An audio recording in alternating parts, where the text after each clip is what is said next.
A infame rainha do Egito, uma mulher conhecida pelo seu poder lendário de sedução, que não parava por nada, cometendo até assassinatos para chegar aonde queria. A carreira de Cleópatra é muito bem calculada. E em termos de ser calculada, ela tem sangue frio. E revela também um lado negro, às vezes. Todas as fontes falam desse tipo de Cleópatra. Uma mulher que não vai parar por nada até que destrua tudo o que Roma estima. Esta é a lenda da sua vida. Para achar a verdade por baixo dela, é necessário se aprofundar nas camadas para mostrar o que é verdade e o que é só mito. Os pesquisadores evidenciam a vida de Cleópatra com uma série de testes científicos. Eles revelarão como ela mata sua família inteira pelo desejo de poder. E um psiquiatra forense analisa Cleópatra no divã para desvendar seu lado negro, para ver como ela se sai entre outros ícones do mau comportamento. Ícones do mau comportamento, Cleópatra. Cleópatra, a última rainha do Egito e a maior sedutora de todos os tempos. Impulsionada por poder e ambição, a sua vida foi dominada por um coquetel inebriante de sexo e assassinato. Fontes romanas antigas a rotulam como uma oriental arrogante e uma rainha prostituta. Cleópatra é fascinante. Uma vez que é uma das poucas mulheres que governou no mundo antigo, eu quero observar como ela usou o sexo, o poder e o assassinato para alcançar seus objetivos. Para compreender Cleópatra, o psiquiatra David Maló vai examinar seu comportamento e então posicioná-la num gráfico psicológico de mau comportamento para revelar onde ela se encaixa entre outros tiranos da história, como Júlio César, Gengis Khan e Nero. Nada fazia com que Cleópatra desistisse de se manter no poder. Ela envenenou seu irmão de 13 anos numa tentativa de obter o controle total do Egito. Ela mandou matar a sua irmã mais nova no santuário de um templo, escandalizando o mundo antigo. E seduziu um dos maiores homens de Roma, na sua sede por poder. Mas muitas dessas histórias terríveis sobre Cleópatra foram escritas pelos romanos, e eles não gostavam muito dela.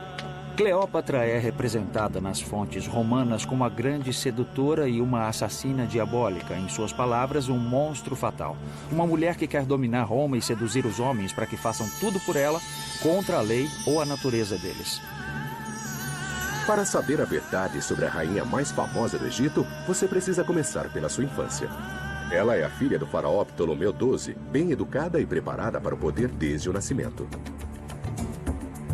Estando há 300 anos no poder, sua família, os Ptolomeus, transformaram o Egito em uma potência cultural e econômica. Mas isso tem um preço. Há um lado negro dos Ptolomeus também. Assassinatos em família e incesto foram uma realidade por todo o seu reinado. E agora não é diferente. Cleópatra tem 2 irmãos mais novos e 2 irmãs. Eles disputam com unhas e dentes o poder e o controle. De vez em quando, alguém leva a pior. Em 58 a.C., o pai de Cleópatra é forçado a fugir do Egito para Roma. Depois de uma rebelião iniciada por sua própria filha, a meia-irmã de Cleópatra, ele levou Cleópatra, uma menina de apenas 11 anos, para Roma. Cumprindo com uma tradição de família, logo na sequência, a irmã de Cleópatra mata o seu marido estrangulado. Mata a sua mãe e assume o trono do Egito. Mas ela não é a única cruel entre os Ptolomeus. Logo será a hora da revanche.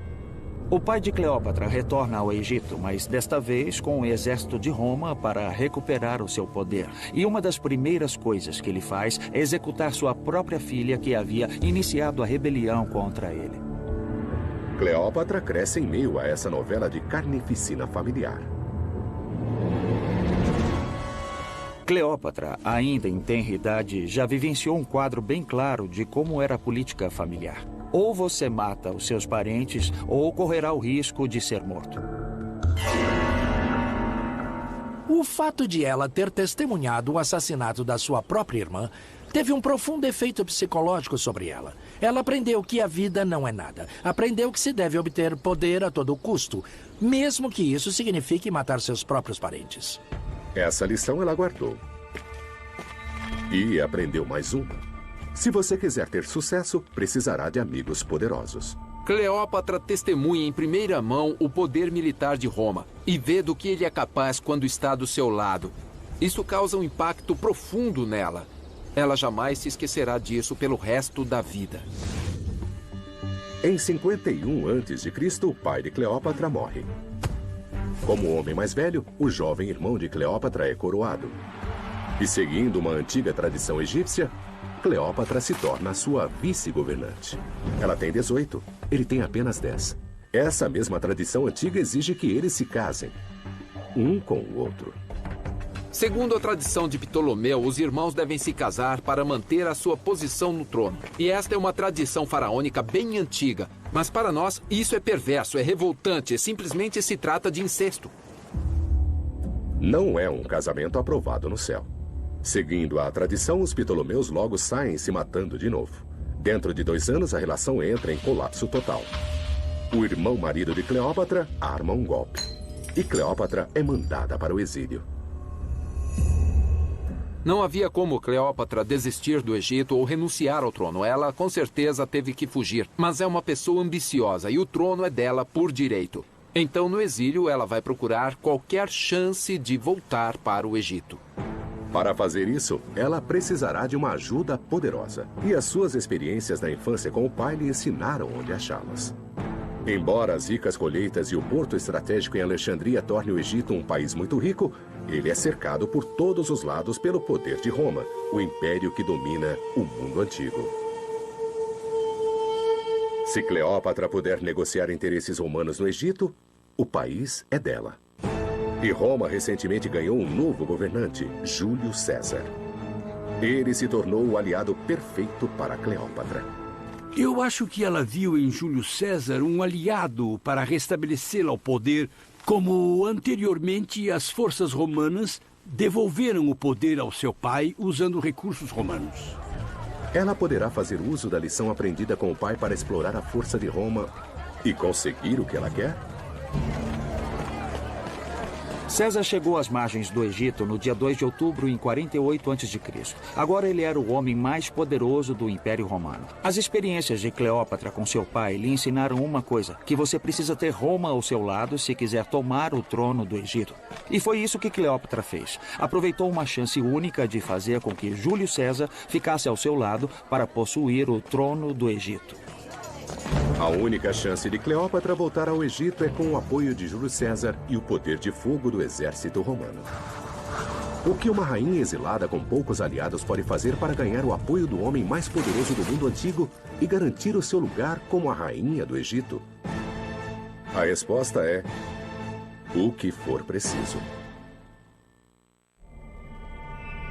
Júlio César, o novo governante de Roma, chega ao Egito e se encontra no meio de uma briga de família. Cleópatra e seu irmão marido estão lutando pelo domínio do trono egípcio. Cleópatra foi exilada para o sul do Egito, longe da capital Alexandria. Ela decide que se convencer César e fizer uma aliança militar e política com ele, conseguirá arrancar o poder do seu irmão e tornar-se a única governante. Ela retorna secretamente para Alexandria para se encontrar com César. Mas, expulsa do poder, Cleópatra tem apenas uma moeda para negociar: ela mesma. Isso a deixa com apenas um caminho até o poder: sexo. A história diz que Cleópatra pagou um de seus servos para enrolá-lo num tapete, colocá-la num barco que atravessasse o rio até Alexandria e carregá-la até o quarto de César. Então lá, quando o tapete fosse desenrolado, Cleópatra literalmente se revelaria a César. Foi assim que Cleópatra e César se encontraram pela primeira vez no Egito. É um dos primeiros encontros mais memoráveis da história. As fontes romanas descrevem como uma chegada romântica de Cleópatra. Mas seria mesmo só uma estratégia para namorar o homem mais poderoso do mundo? Será que isso aconteceu assim mesmo?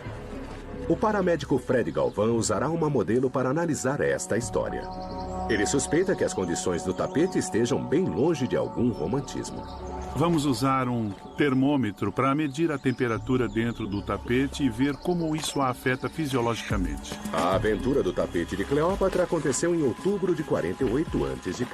A temperatura média nessa época era de 20 graus e estima-se que seus servos a carregaram por uma distância de 800 metros até o quarto de César. Tudo bem assim? Fred vai recriar esta viagem a uma temperatura compatível.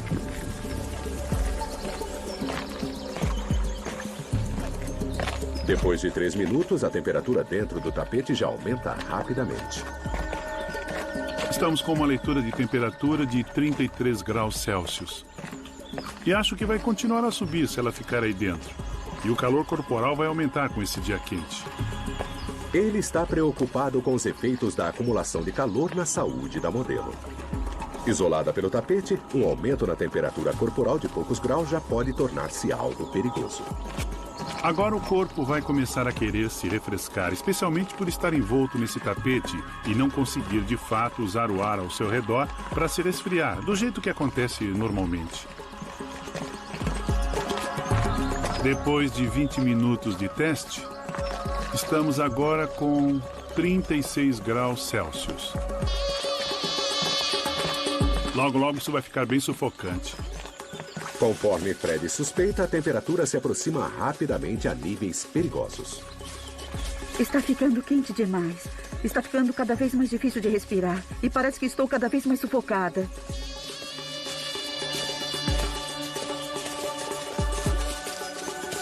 A temperatura dela já subiu para 37 graus. Então, nesse momento, eu me sentiria mais confortável se finalizasse essa experiência. Ai, meu Deus. O teste mostrou que Cleópatra poderia ter ficado dentro do tapete para chegar ao quarto de César. Mas seria uma experiência bem desagradável. Ela não faria tudo isso por romance. A história do tapete é só uma parte de uma aposta tudo ou nada pelo poder. A história de Cleópatra se revelar no tapete não é só um encontro romântico entre dois amantes. Pense na posição de Cleópatra. Se ela for descoberta pelo seu irmão Ptolomeu, morrerá. Se ela não conseguir que César fique ao seu lado, ela morrerá. Ela só tem uma chance de pôr César ao seu lado e de fazê-lo levá-la ao trono do Egito. Ela está se entregando como uma arma. Ela sabe que César gosta de mulheres e mesmo que ele esteja amando alguém nos seus 50 anos, ela é uma garota no auge da juventude e fará o seu melhor para ficar com César. Para Cleópatra, é sexo ou morte. Para seduzir César, Cleópatra não se importa com nenhum obstáculo. A egiptóloga Gayle Gibson acredita que ela pode ter usado também mensagens subliminares sexuais para conseguir o seu homem. Os gregos e os romanos, que muitas vezes tinham olhos claros, usavam algo chamado atropina. Vem da beladona e ela deixa as pupilas bem grandes e negras. A dilatação é um sinal de desejo. Isso faz com que a pessoa que está olhando se sinta desejada por você. E se isso não bastasse para César, outros cosméticos também poderiam simular uma atração sexual. Esse gloss da Cleópatra, na época, deve ter sido feito com gordura, tanto o ocre quanto o vinho. Os lábios são muito importantes para uma mulher porque realçam o visual, mas para Cleópatra são mais importantes ainda. Os seus lábios têm que ser volumosos, carnudos e exuberantes. Afinal de contas, no orgasmo, os lábios de uma mulher se dilatam e ela quer parecer sempre sexy e orgástica. Segundo a lenda, Cleópatra tem uma beleza extrema. Então, seduzir César, um mulherengo famoso, devia ter sido fácil. Mas no Museu Arqueológico de Nicópolis, na Grécia, moedas raras cunhadas no reinado de Cleópatra revelam algo inesperado. Uma das coisas fundamentais sobre as moedas como essa é que elas são instrumentos de propaganda, são como fotos das pessoas que elas retratam, porque circulam por todo o território romano. No mundo antigo, as moedas são tradicionalmente os retratos mais preciosos dos governantes. E essas moedas revelam uma surpresa. Esta é uma moeda da Cleópatra e ela é bem realista, como era na época. E dá para perceber que, apesar de, em teoria, ela ter uma beleza lendária, ela, na verdade, parece bem feia. E isso recebe apoio do escritor romano Plutarco, que menciona especificamente que ela não é de uma beleza incrível. As imagens no computador agora permitem que o rosto de Cleópatra seja reconstruído.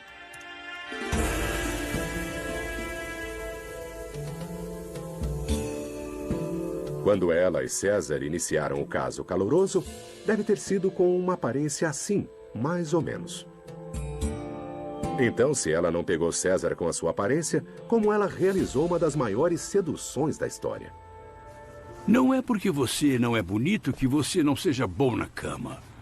E sabemos por fontes antigas que seu charme era sua personalidade, sua capacidade de comunicação em vários idiomas simultaneamente. Esse era seu charme. Quando entrava numa sala com pessoas falando e ela abria a boca, todos paravam, viravam para olhar para ela. Então foi sua personalidade magnética, seu grande intelecto e sua capacidade de usar as características físicas, tudo contribuiu para torná-la uma pessoa extraordinária. Esta é uma história de sedução, não de amor.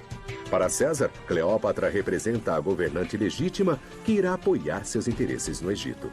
Para Cleópatra, César é sua rota para ganhar o trono, e ela usa tudo à sua disposição para isso. O que realmente me interessa é o fato dela se ver igual ao homem mais poderoso da Terra. Cleópatra fica muito à vontade usando sua sexualidade para obter e manter o poder.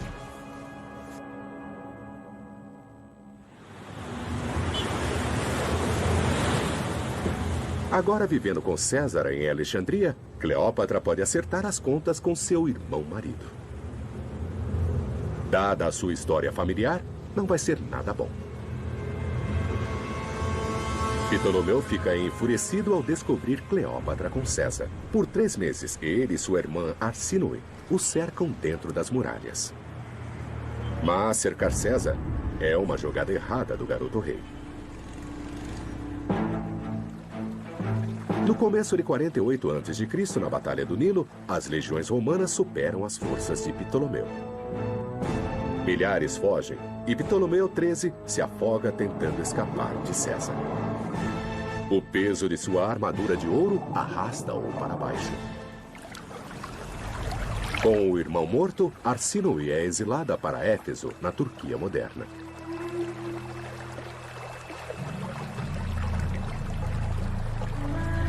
César ganha a guerra e Cleópatra o Egito. Eles embarcam em uma viagem de vitória pelo Nilo. Eles têm muita diferença de idade. Ela tem 18 e ele 52. O estado da relação entre Cleópatra e César não é claro. Por um lado, depois de seu cruzeiro pelo Nilo, Cleópatra acompanha César de volta a Roma. Ele a instala em uma casa e faz uma estátua dela na cidade. Ainda por outro lado, César também tem sua esposa em Roma. Metade de Roma não gosta de Cleópatra e Cícero, o orador, diz: todo o mal vem de Alexandria. E até César nunca mencionou seu relacionamento em seus relatos oficiais da guerra em Alexandria. O relacionamento, então, nunca é oficial. Cleópatra, apesar de amante, é deixada de lado. Qualquer outra amante pode aceitar não aparecer, mas não Cleópatra, a rainha do drama. 9 meses após o primeiro encontro com César, ela dá à luz a um filho. E não hesita em dizer a todos quem é o pai. César nunca reconheceu oficialmente a paternidade da criança. Cleópatra, então, resolve fazer isso em nome dele. O nome da criança é Ptolomeu XV, Filopaton, Filomurto, César. E seu apelido se torna Cesário, Pequeno César. Com isso, Cleópatra acaba fixando sua posição e seu poder no Egito. Ela tem um filho, que em teoria é filho do homem mais poderoso do mundo romano. O malévolo irmão-marido de Cleópatra está morto e enterrado. Uma de suas irmãs também.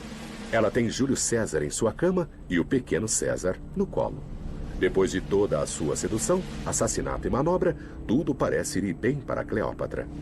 Mas os políticos romanos violentos estão prestes a acabar com seu mundo perfeito.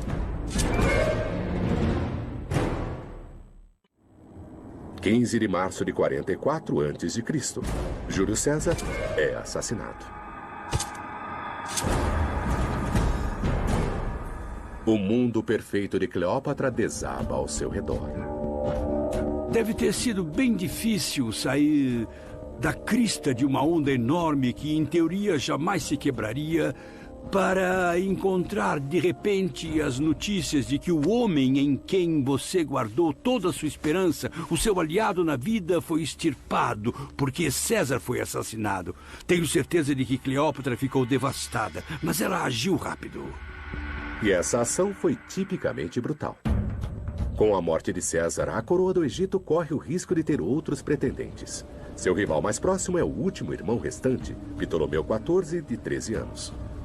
Ele nunca pareceu uma ameaça a ela, mas não muito depois da morte de César, ele misteriosamente desaparece dos registros históricos. Seu irmão mais velho, Ptolomeu XIV, desaparece de todos os registros. Eles não dão pistas para nós do que aconteceu com ele, mas se nos voltarmos às fontes romanas, um historiador chamado Joséfos nos diz que Cleópatra pode ter tido uma mão em seu assassinato. E o que Joséfos também indica é que ela pode tê-lo envenenado. Também parece que combina com o padrão emergente da atração de Cleópatra por envenenar pessoas. Ela testou sua prática em prisioneiros para saber qual era o modo mais rápido e eficaz e, mais tarde, em seus próprios servos. Mais drama. Cleópatra poderia mesmo ter envenenado seu irmão? Ela tinha um motivo. Ela devia ter a oportunidade, mas ela tinha os meios. Só um toxicologista pode responder isso. Cleópatra tinha muitos venenos disponíveis. Ela tinha todos os botânicos, além de alguns dos metais famosos, como arsênico. Então não há dúvida de que ela teria acesso fácil. A primeira possibilidade é rododendro, uma toxina potente que florescia na época de Cleópatra. Mas o Dr. Erickson a deixa de fora. Seria preciso uma grande quantidade do rododendro para se fazer algo diabólico ou matar alguém. Muito mais provável é o extrato da planta meimendro. Meimendro é uma planta muito interessante. Cleópatra teria acesso a ela porque a maquiagem e os cosméticos eram muito importantes para ela. Faziam parte de sua realeza, sua beleza. E muitos cosméticos tinham venenos, mas era uma quantidade pequena que de fato não causava envenenamento total do corpo. Se o meimendro entra no sistema, você começa a ficar muito agitado. Então seu coração começa a acelerar com uma taxa de batida rápida. Então você tem um ataque e uma convulsão. E se for uma dose grande o bastante, ele pode matar. Não é de fato um bom modo de matar alguém rápido. Então a morte por meimendro é lenta, longe do ideal se você quer se livrar rápido de alguém. Sobrou o acônitum, um extrato da flor altamente tóxica, capuz de monge. Uma pequena quantidade dessa planta pode ser letal. Os efeitos do acônitum no corpo são bem demonstráveis e devastadores. Os sintomas de intoxicação por acônitum são vômitos e diarreia. E o veneno tem um efeito letal, causando violenta insuficiência respiratória do coração e dos órgãos. Muito difícil detectar. Você pode colocá-lo na bebida, pode colocá-lo na comida. É amplamente acessível. Ela era muito popular na época de Cleópatra. Parece ser isso, embora não exista nada dizendo exatamente o que Cleópatra usou no irmão dela. Mas isso teria sido uma escolha perfeita. Os antigos se referem ao acônitum como o rei de todos os venenos. Que melhor escolha para Cleópatra que o rei de todos os venenos? Seria fácil para Cleópatra misturar um pouco de acônitum para seu irmão. E é o tipo de coisa que ela faria. Ela era uma mulher politicamente ambiciosa. Esse era o lado negro da sua personalidade. Sua grande preocupação era sua própria sobrevivência política. E seu irmão era então indispensável. O perfil psicológico de Cleópatra não está nada bom.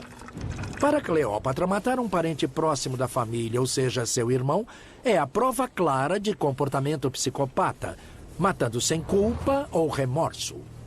Cleópatra pode ter se livrado de seu irmão, mas sem César, ela ainda é vulnerável.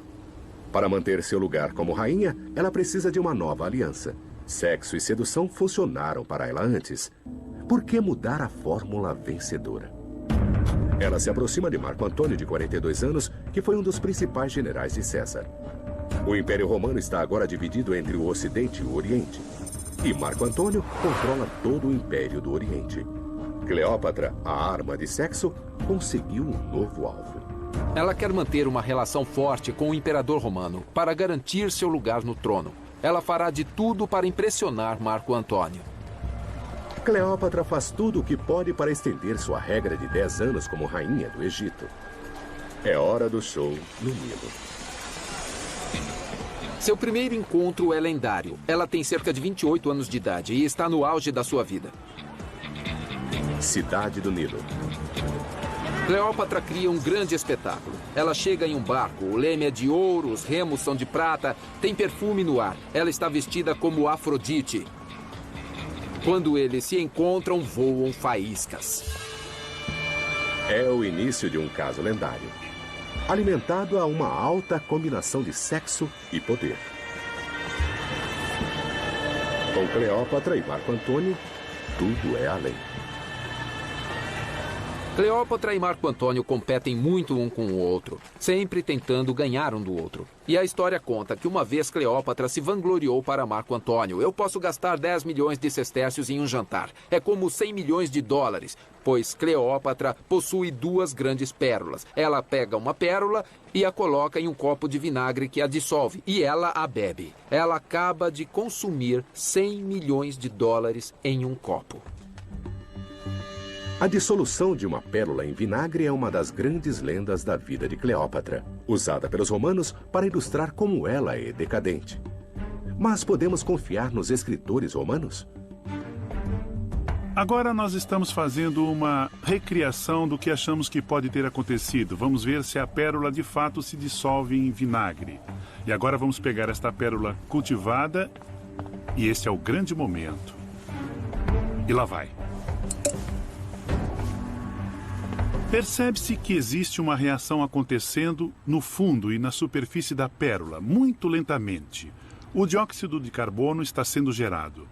E quando a bolha cresce bastante, vemos uma bolha solitária indo até o topo. A superfície dela está sendo corroída bem devagar enquanto se dissolve e reage com o ácido acético. E as bolhas de dióxido de carbono vêm à superfície. Funciona, mas a dissolução da pérola é um processo dolorosamente lento. Então, isso nos leva a nada além de duvidar desse conceito de poder dissolver uma pérola e ser capaz de bebê-la como se fosse uma solução neutra.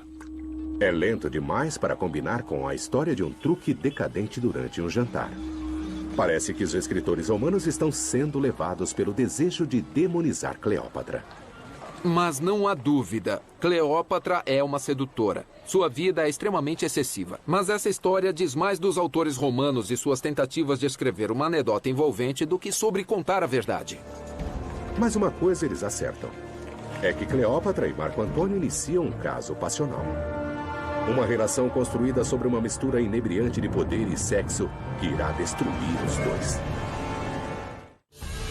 Cidade do Nilo.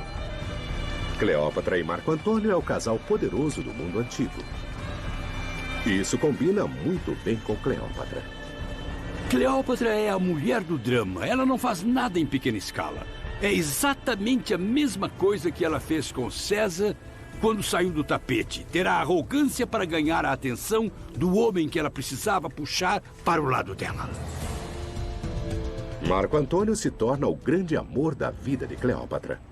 Ocorre essa união incrivelmente carnal entre os dois. Se você falar da maior história de amor da história, só pode ser a intimidade entre Cleópatra e Marco Antônio. A eletricidade é inacreditável. Mas essa relação é mais do que apenas sexo. Cleópatra e Marco Antônio agora controlam territórios no Oriente que se estendem da Armênia até a Líbia. Eu caracterizaria a relação de Cleópatra e Marco Antônio como o desejo por poder. E a energia na cama transborda para a arena política. A combinação das províncias orientais de Marco Antônio e do Egito de Cleópatra cria uma vasta base de poder. Mas Cleópatra garante que o Egito é só dela. A parede traseira do templo de Dendera é um outdoor gigante, proclamando ao povo egípcio que Cleópatra é a única governante de seu mundo. E sabemos isso porque, de acordo com a convenção egípcia, a figura mais importante é a que está mais à esquerda quando o espectador olha o muro. Aqui, em uma escala colossal, temos Cleópatra ocupando essa posição mais à esquerda, sozinha. Esse muro do templo é um outdoor de 40 metros, deixando os egípcios saberem quem está no comando.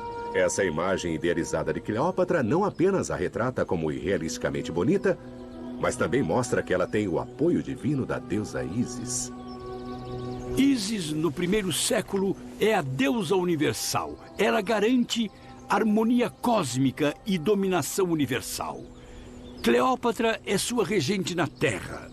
Assim, Ísis transmite a Cleópatra soberania universal sobre o mundo mortal que Cleópatra governa. E as duas agem juntas, a rainha do céu e a rainha da terra. Do mundo incerto e brutal de sua infância, Cleópatra criou uma base potente e estável de onde ela governa o Egito. E isto foi conseguido pela eliminação sistemática de seus irmãos. Só uma permanece viva. Sua irmã mais nova, Arsínoe.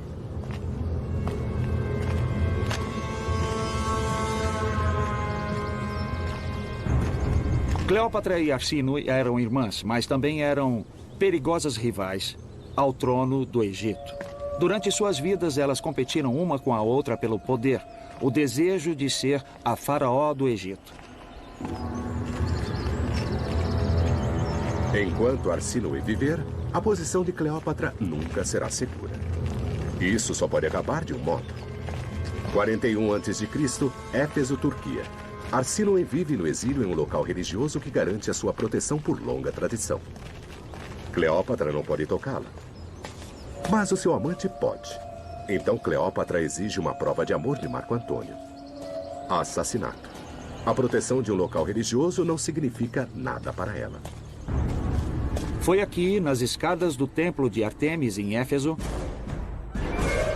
que Marco Antônio, o amante de Cleópatra, veio assassinar Arsínoe, a própria irmã de Cleópatra, sob as ordens dela mesma. Em um crime que escandalizou toda Roma. E há novas evidências que provam a história que a irmã de Cleópatra realmente morreu aqui. Arqueólogos acreditam ter encontrado o túmulo de Arsínoe. Este túmulo data da época certa, contém o corpo de uma mulher nobre e está decorado com motivos egípcios. Havia apenas um egípcio do alto escalão em Éfeso, na época que o corpo foi colocado nessa tumba.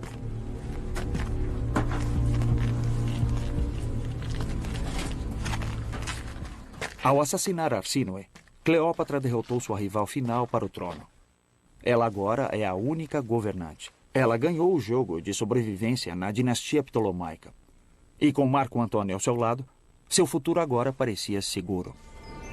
Cleópatra vai um pouco mais além de um comportamento criminoso. Quando o irmão de Cleópatra é assassinado, talvez seja só um ato político. Mas com o assassinato de outro parente próximo da família, sua irmã, eu, como psiquiatra, vejo um padrão de comportamento totalmente psicopata. Mas em Roma, Otávio, líder do Império Ocidental, está descontente com Cleópatra e Marco Antônio. Otávio diz que Marco Antônio está escravizado pela rainha do mal. Ele cometeu um crime imperdoável para o orgulho romano. A guerra é inevitável.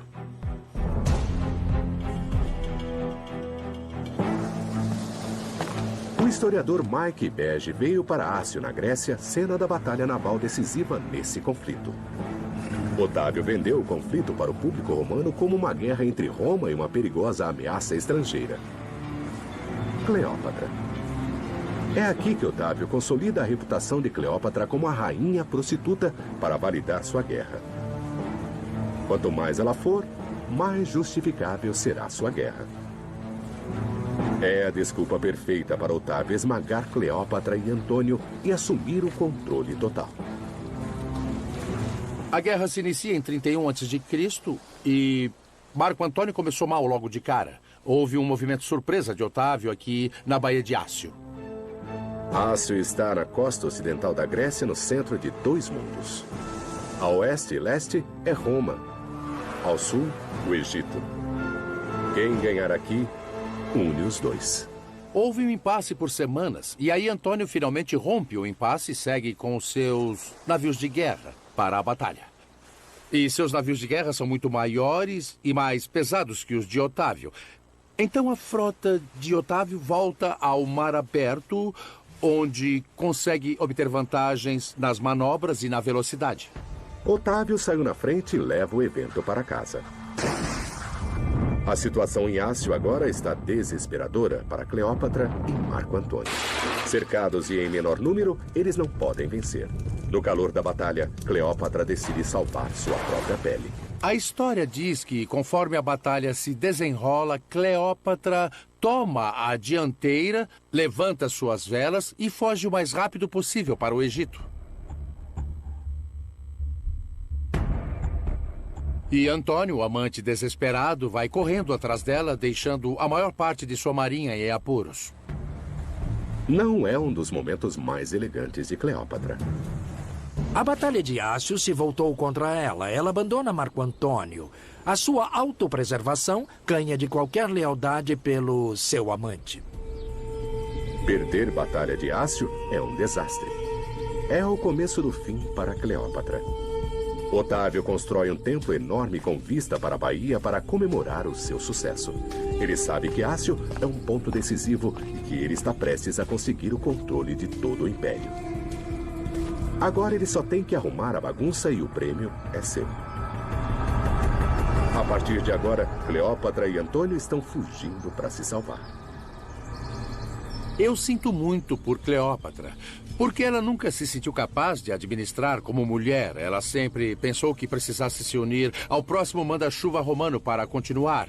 E, é claro, no final, se ligou ao homem errado e estava condenada a cair com ele. Cleópatra e Antônio fogem para o Egito e se escondem por detrás dos muros da cidade de Alexandria. É só uma questão de tempo até que Otávio os capture. Por volta de 30 a.C., Otávio chega aos portões de Alexandria. Marco Antônio comete suicídio, morrendo nos braços de Cleópatra. Dizem que ela chorou como uma mulher que perde a coisa mais importante de sua vida. Agora, pode ser que Otávio arraste Cleópatra de novo até Roma, presa por correntes pelas ruas e publicamente a execute. Esse é o jeito de prender figurões em Roma e não há nenhuma razão para achar que com ela seria diferente. Cleópatra está sem opções. É hora do movimento final. Cleópatra sobreviveu 20 anos governando o Egito. Mas aos 39 anos, a sua sorte chega ao final. Otávio entra em Alexandria e faz dela prisioneira. Para uma mulher acostumada a ser dona de seu próprio destino, só lhe restou uma coisa a decidir: como irá morrer. De acordo com os escritores romanos, ela morreu como viveu, com um enorme gesto dramático. Dizem que se matou com a mordida de uma cobra venenosa. Uma faca seria fácil demais.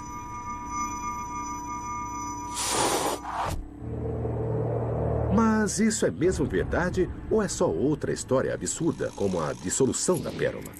O perito em répteis vai investigar a história da morte de Cleópatra. Será que Cleópatra poderia transformar uma cobra numa arma? Ou isso é James Bond demais? No norte da África, duas grandes serpentes mortíferas são acessíveis a ela: a víbora e a cobra egípcia. Primeiro, a víbora africana. As víboras são predadores de emboscada. Elas dão o bote com muita agilidade. As víboras africanas têm um veneno muito tóxico que rompe os tecidos e causa necrose na pele. É como apodrecer os tecidos. Elas destroem totalmente os seus órgãos vitais. O sangue não coagula e você pode morrer de hemorragia no cérebro. Morrer por uma víbora é lento e doloroso. Não é o ideal. E a cobra egípcia seria uma alternativa melhor? A cobra egípcia possui veneno nas suas glândulas, que são ligadas às presas inoculadoras atrás dos olhos. Ela armazena cerca de 300 miligramas de veneno. E o LD50, ou a dose letal mediana, para um humano é de 10 a 15. Então essa cobra consegue matar umas 30 pessoas. Quando essa cobra pica uma pessoa, ela injeta um veneno neurotóxico que ataca o sistema nervoso. Sabemos de pessoas que morreram da cobra egípcia minutos depois de terem sido picadas. Se Cleópatra quer morrer por picada de cobra, essa é uma alternativa atraente. Mas ela ainda precisa ser mordida. E isso não é tão fácil quanto parece. Cobras só atacam se forem provocadas. Vamos usar esse membro artificial para tocar a cobra a fim de irritá-la um pouco e ver se é fácil levar uma mordida dela.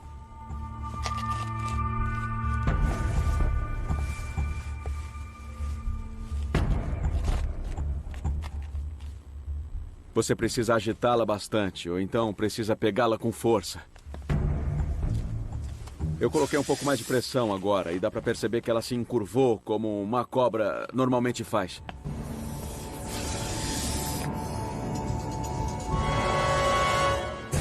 Dá para ver agora que a cobra atacou e está tentando injetar o veneno. Se você olhar de perto, dá para ver que a cobra perdeu um dente no processo. E também dá para ver que tem algum veneno ali na mão. E tem veneno bastante para matar algumas pessoas naquele dedo ali. Tentar provocar uma cobra para ser mordida pode não ser o fim mais digno. Mas se ela estiver determinado bastante para morrer assim, pode ter funcionado. Cleópatra sabe que irá morrer. Ela escolhe uma morte dramática por mordida de cobra. Para mim, como psiquiatra, isso mostra que a teatralidade é o aspecto central da sua personalidade. Cleópatra se manteve no controle do Egito por 2 décadas. Ela chegou ao poder à custa da morte súbita e horrível de seus irmãos.